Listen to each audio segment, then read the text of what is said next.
Hello दोस्तों, कैसे हो आप लोग। मेरा नाम है दीपक और मैं स्वागत करता हूं अपने इस यूट्यूब चैनल सिविल एनालिसिस में, जिसमें आज हम 19 अगस्त 2023 के हिंदू न्यूज़पेपर एनालिसिस की बात करेंगे। अगर आप हमारे साथ कनेक्ट होना चाहते हैं तो सिविल एनालिसिस ऑफिशियल के यूट्यूब चैनल टेलीग्राम चैनल को ज्वाइन कर सकते हैं, जहां पे इसकी पीडीएफ जो है आपको प्रोवाइड कर दी जाएगी। तो चलिए स्टार्ट करते हैं टॉपिक को। सबसे पहले अगर देखें आर्टिकल को, पहला आर्टिकल है no Supreme Court stay on publication of Bihar caste survey data. क्या बताया जा रहा है यहाँ पे, बिहार गवर्नमेंट ने क्या किया है, कास्ट जो सर्वे है उसको कंडक्ट करवाया। कास्ट सर्वे यानी कि घर घर जाके कास्ट के बारे में, जैसे एससी हो गया, एसटी हो गया या ओबीसी हो गया, तो इनके कास्ट के बारे में पता लगाएगी और उसको फिर पब्लिकली रिलीज करेगी उनके डाटा को। ठीक है, रिलीज करेगी उनके डाटा को।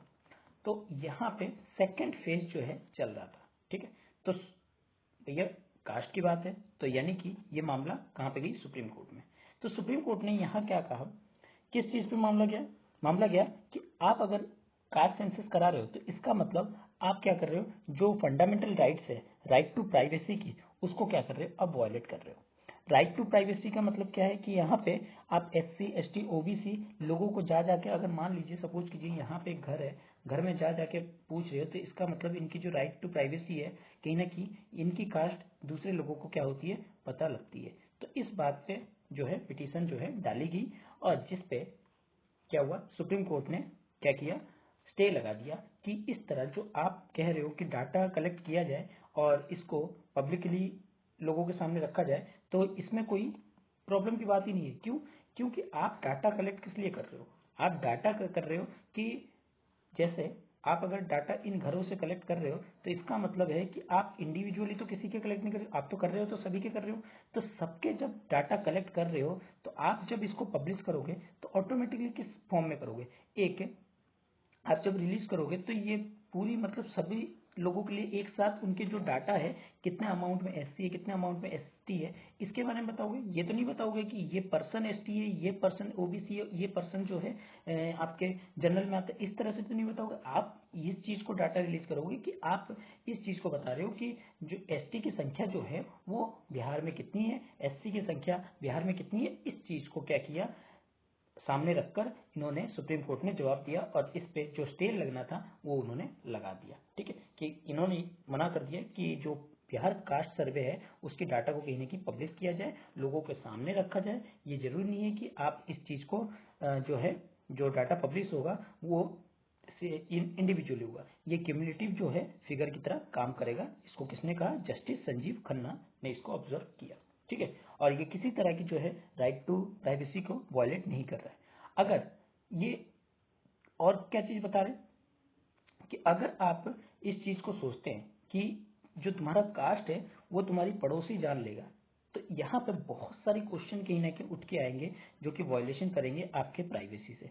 इसको भी कहीं ना कहीं यहाँ पे बताया। उसके जवाब देते हुए यहाँ पे क्या बताया कि कास्ट से हमें रिलीजियन, पर्सनल इनकम जो है, ये सारी चीज को भी जो क्वेश्चन है वो कहीं ना कहीं उठ सकता है। और इस ये जो है क्या हो सकता है, लोगों को सामने जो है इनकी प्राइवेसी का वायलेशन जो है हो सकता है। तो इस चीज को भी इन्होंने सामने रखे।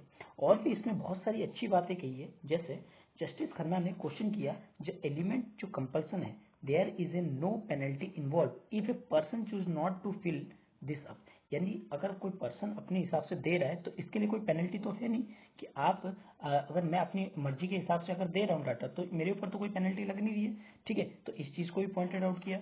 और साथ ही मिस्टर वैद्यनाथ ने नथन ने क्या कहा, जो सर्वे है उसको कहीं ना कहीं एग्जीक्यूटिव ऑर्डर पास कर सकता है, एग्जीक्यूटिव ऑर्डर से पास करके किया गया, जो जून 6 2022 में इसको लाया गया। और एक एक्सरसाइज इम्पीज किया गया जिससे कि फंडामेंटल राइट्स जो है इम्पीज हो रहा है, इसके बारे में भी बताया, जिसमें आपके प्राइवेसी जो है सबसे ज्यादा जो है यहाँ पे बात की जा रही है।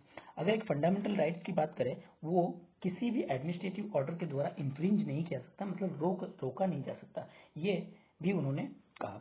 और सीनियर एडवोकेट श्याम डिविन ने क्या बताया, जो कि आपके गवर्नमेंट की तरफ से था, फॉर बिहार गवर्नमेंट की तरफ से, उन्होंने कहा जो petition against this survey complete motivated nothing that survey have been completed on 6 August. यानी कि जो 6 अगस्त को जो कंप्लीटेड हुआ, पूरी तरह से कंप्लीट अभी भी नहीं हो पाया। इस चीज के बारे में भी बताया। और भी कुछ इंपॉर्टेंट चीज है जिसके बारे में मैं आपको डिस्कस करना चाहूंगा यहाँ पे। ठीक है। इन्होंने क्या बताया, दिस इज द सोशल सर्वे। ये क्या है, आपके सोशल सर्वे, ये किसी तरह का आपका कोई इंडिविजुअल सर्वे नहीं है, ठीक है।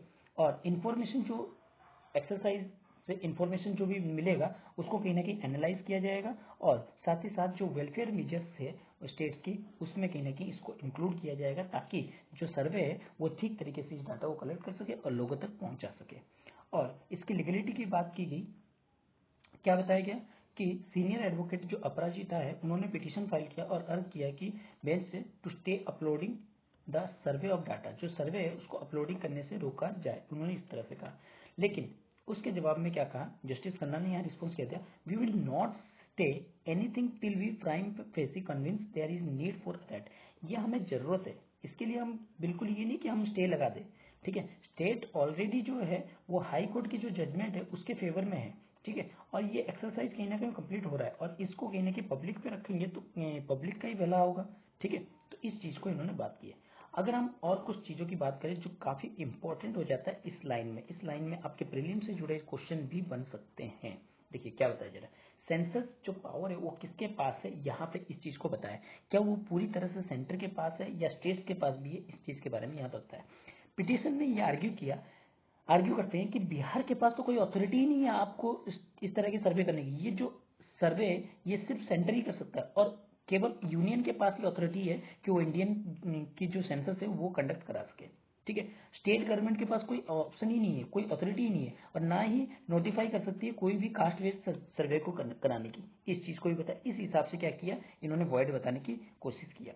लेकिन दे कंटेंडेड दैट सर्वे जो है वायलेट कर रहा है किसको, शेड्यूल 7 को, जो कि कॉन्स्टिट्यूशन ऑफ इंडिया के शेड्यूल 7 को कोई ना कहीं वायलेट कर रहा है, जो जिसमें सेंसस एक्ट 1948 और सेंसस रूल 1990 को कहीं ना कहीं यहाँ पे जो है नुकसान पहुंचा रहा है। जो पिटिशनर का कहना है, उन्होंने हाईलाइट किया जो सेंसस है वो कहीं ना कहीं एंट्री 69 ऑफ यूनियन लिस्ट के 7th शेड्यूल में जो कि मेंशन है आपके कॉन्स्टिट्यूशन पे, ठीक है।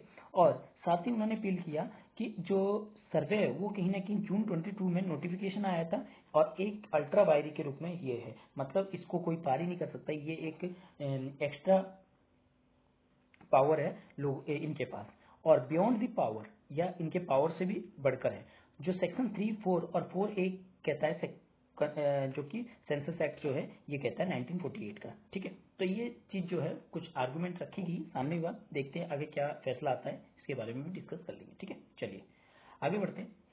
अगला आर्टिकल है Chandrayaan 3 lander successfully undergo D boasting से इसरो। क्या बताया जा रहा है, अभी क्या हुआ हाल ही में, आपको पता है कि लैंडर मॉड्यूल जो है इंडिया का वो क्या हुआ, सेपरेट हुआ है आपके प्रोपल्शन मॉड्यूल का, ठीक है। जो मेन फंक्शन था प्रोपल्शन मॉड्यूल का उसको कैरी करना था किसको, लैंडर मॉड्यूल को, और उनको क्या करना था, अर्थ जो मून की ऑर्बिट है उसमें कहीं ना कहीं इंजेक्ट करना था, और उसको कहीं ना कहीं इंजेक्ट कर दिया है।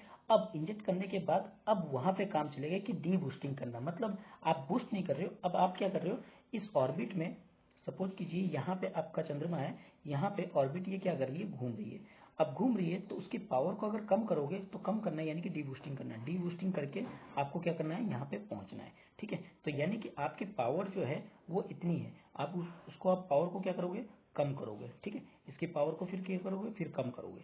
तो इसी तरह से डी बूस्टिंग का काम जो है चल रहा है, और डी बूस्टिंग करते करते आपको क्या करना है, यहाँ पे चांद पे लैंड करना है। और ये लैंड की टाइमिंग क्या बताइए आपके 23 अगस्त 2023, जिसमें 5:47 पे यानी कि शाम के समय पे ये क्या होगी, मून की सरफेस पे जो है लैंड होगी।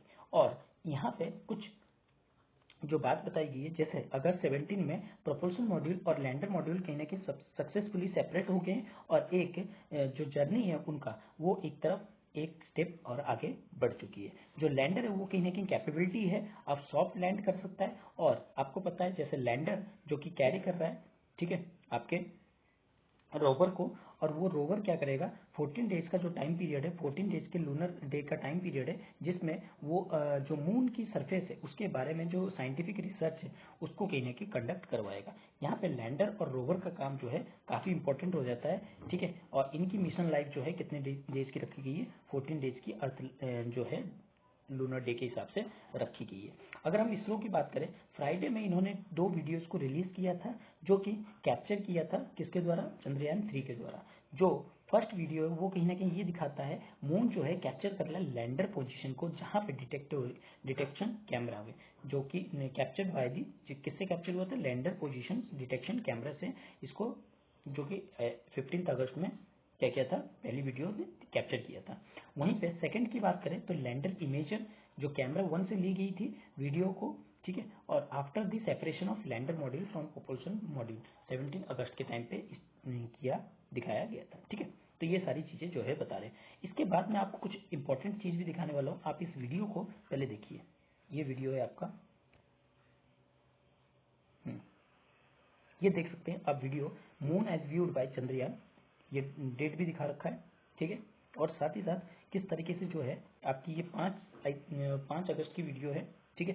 5 अगस्त के बाद किस तरह से बढ़ा है, उसके बाद फिर धीरे धीरे आपकी ये जो वीडियोस है वो आगे बढ़ा, और 15 अगस्त, आपके 17 अगस्त, इन सब की वीडियो भी आपके सामने यहाँ पे दिखाया, ठीक है। देखिए, अब ये देख सकते हैं यहाँ पे क्रिएटर बहुत सारे जो है, क्रिएटर जो है वो काम कर रहे हैं, ठीक है। आई थिंक वीडियो बंद हो गई, यहाँ पे, ठीक है। हम्म, तो ये सारे क्रिएटर्स हैं, और ये क्रिएटर का काम क्या है कि यहाँ पे जो है बहुत सारे क्रिएटर्स इस तरह से खड्डे जो है बने हुए हैं। वो खड्डे कहाँ से बने हुए हैं, आपके जो उल्का पिंड वगैरह होते हैं, जो मेटेरियोइड्स होती है, वो उनकी जो बम्बार्डिंग होती है उसके वजह से क्या हुए, ये क्रेटर्स बने हुए हैं। आप ये देख सकते हैं 9 अगस्त की जो तस्वीरें ली गई है, ठीक है। इस तरह के जो क्रेटर्स के नाम भी यहाँ पे क्या किए, मेंशन कर दिए गए। Chandrayaan captured by the lander position detection camera on board Chandrayaan 2, 15 अगस्त 2023 का ये इमेज है। किस तरीके से ये इमेज को जो है इन्होंने कैप्चर किया है, जो अभी मैंने पढ़ा है LPDC, यानी कि लैंडर पोजीशन डिटेक्शन कैमरा, ठीक है, जो कि चंद्रयान 3 के ऊपर बोर्ड था, ठीक है।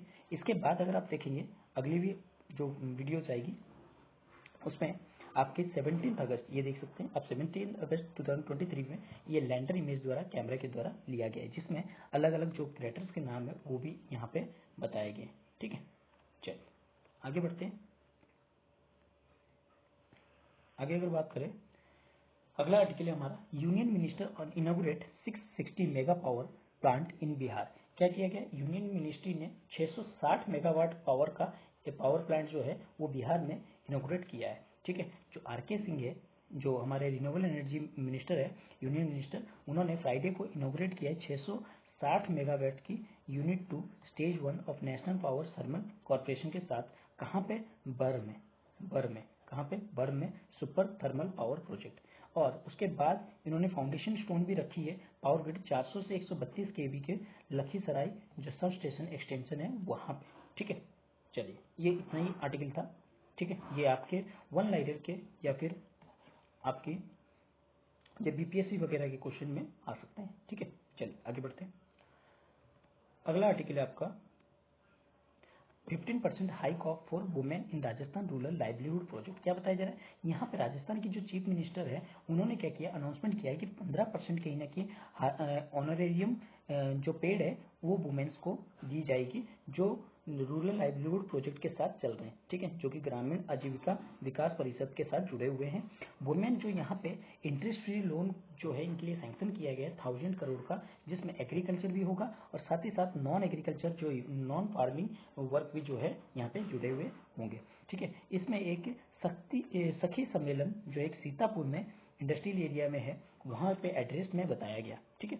और ये मोटिवेट कर रही है किसको, सेल्फ हेल्प ग्रुप को, क्योंकि आज के टाइम पे हम देखे जाए तो सेल्फ हेल्प ग्रुप काफी इंपॉर्टेंट हो जाती है, क्योंकि अब सेल्फ हेल्प ग्रुप जो है जितनी तेजी से ग्रोथ करते हैं उस हिसाब से कोई तेज इतनी ग्रोथ नहीं हो पाती, क्योंकि वो नई नई चीजों को और वुमेन एम्पावरमेंट के लिए काफी इंपॉर्टेंट हो जाती है, जिससे कि वुमेन की इंटरप्राइजेस और इनोवेशन जो चीजों को बूस्ट मिलती है, और ये इस तरह की जो स्टेप्स है वो कहीं ना कहीं और ज्यादा इन चीजों को बढ़ाता है। अगर हम मिनिस्टर की बात करें, इन्होंने क्या किया है, लोन जो है वो 702 करोड़ को कहीं ना कहीं वर्क जो है डिसबर्स किया है, ठीक है, और रिलीज किया है बाय बैंक और महिला निधि, watershed development convergency, livelihood promotion assistance on this occasion.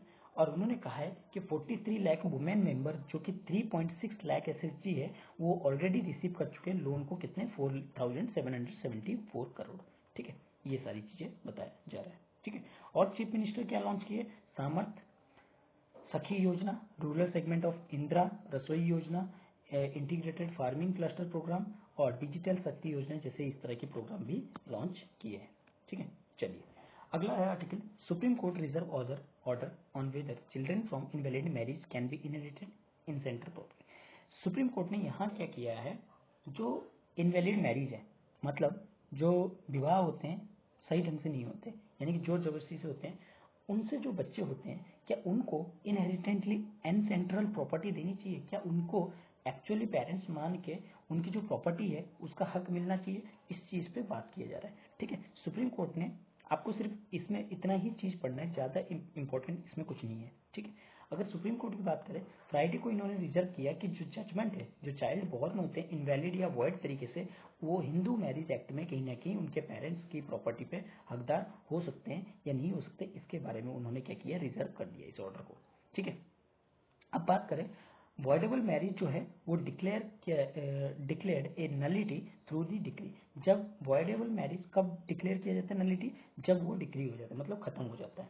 अगर अमेंडमेंट प्रोविजन की बात करें, यहाँ पे कहीं ना कहीं इस चीज को बताया जा रहा है कि जो डी वाई चंद्रचूड़ है वो इस चीज को बता रहे हैं कि हिंदू मैरिज एक्ट सेक्शन 16 सब क्लोज 3 को कहीं ना कहीं यहाँ पे अपनी जजमेंट से ये बता रहे हैं कि आप जो सेंटर है वो इसके ऊपर, यानी कि पार्लियामेंट जो है इस पे कुछ नियम कानून बनाए जिससे इनको प्रोटेक्ट किया जाए। क्योंकि पहले अगर देखा जाए ये सिर्फ यही था कि जो बेंच है वो पहले ये क्लैरिफिकेशन दे चुका है, जो चिल्ड्रन है वो कहीं ना कहीं क्लेम कर सकते हैं limited to the property of their parents, no other relation. अगर कोई अदर रिलेशन ना हो और पेरेंट्स है तो उनकी प्रॉपर्टी पे वो क्लेम कर सकते हैं। साथ ही साथ ये भी दिया था कि पेरेंट्स जो है वो या तो सेल्फ एक्वायर्ड बच्चे हो या फिर खुद के बच्चे हो या फिर जो उन्होंने एक्वायर कर रखे उन बच्चों का भी हक इस पे होता है, मतलब प्रॉपर्टी पे उनका भी हक होता है। ठीक है, इस चीज को बताया जा रहा है।